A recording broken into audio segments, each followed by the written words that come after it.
So hey everybody, I have Marie here, and she comes to us from the great state of Nebraska, which isn't too far away.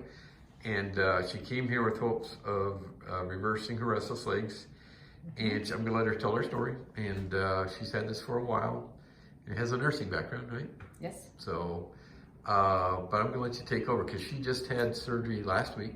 Yes. And if you're listening for the first time, we really believe at Anderson Center for Neuropathy and Chronic Pain that people have compression. And in fact, I like to call it restless legs compression syndrome because in many cases there are tight nerve tunnels in the leg that can create these symptoms of restless legs. So, last week, today's Monday, and it was last Wednesday she had the procedures done. So, first of all, how was it for pain? Did you have much pain? I did not. And afterwards, not much at all. Okay. No, I didn't use any of your pain medicine. You didn't use any of it. Awesome. No. And that's true. A lot of people just don't have that much in terms of discomfort from the surgery. I mean, you prescribed the ibuprofen for inflammation, and so that took care of any pain. It did. Yes. Awesome. Yeah. So, kind of tell your story, like how long you've had it, and what was it like before, and what's it feel like at this point? I've had it for quite a while.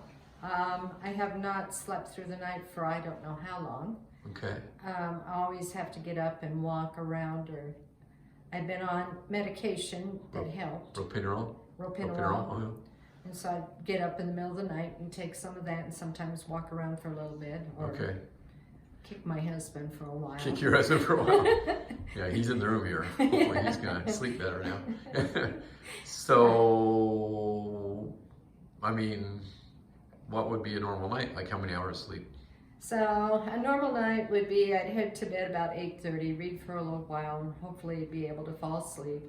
Get up about 2. I always hope to make it to 2. If I can make it to 2, right, then I could take the Ropinirole and hopefully make it until 5.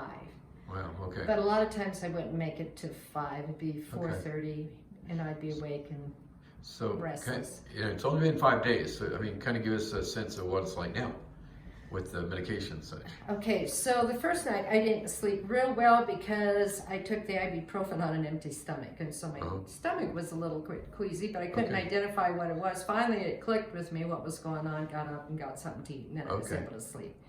But the next night, I went to bed about about 9 o'clock, and when I woke up, I looked at the clock, and it was 6:30. 6:30. I had not slept until 6:30. Wow. I don't Almost know 9 hours of sleep.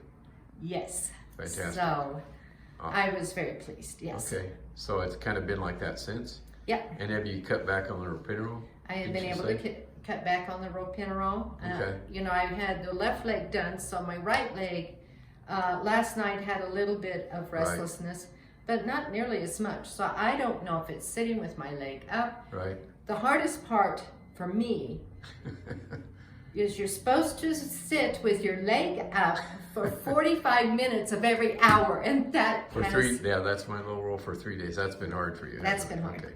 But other than that, it's been very good. You're a bundle of energy. So, all right. And we do that if you're listening to this, not because it injures what the surgeon does when we do this as much as it might slow down the healing of the incision. So, I was figuring it had to do with swelling. Yeah, exactly. And I have no swelling. Right. Yeah, not much at all. No, I mean, I did loosen the co-band right here. Right. So there was probably a little bit right there, but that was it. Okay. And so I watched for it in my foot and in my ankle, thinking if I had swelling, it would go there. But I have had none. Okay. So we're gonna look at her high energy leg here, Marie's.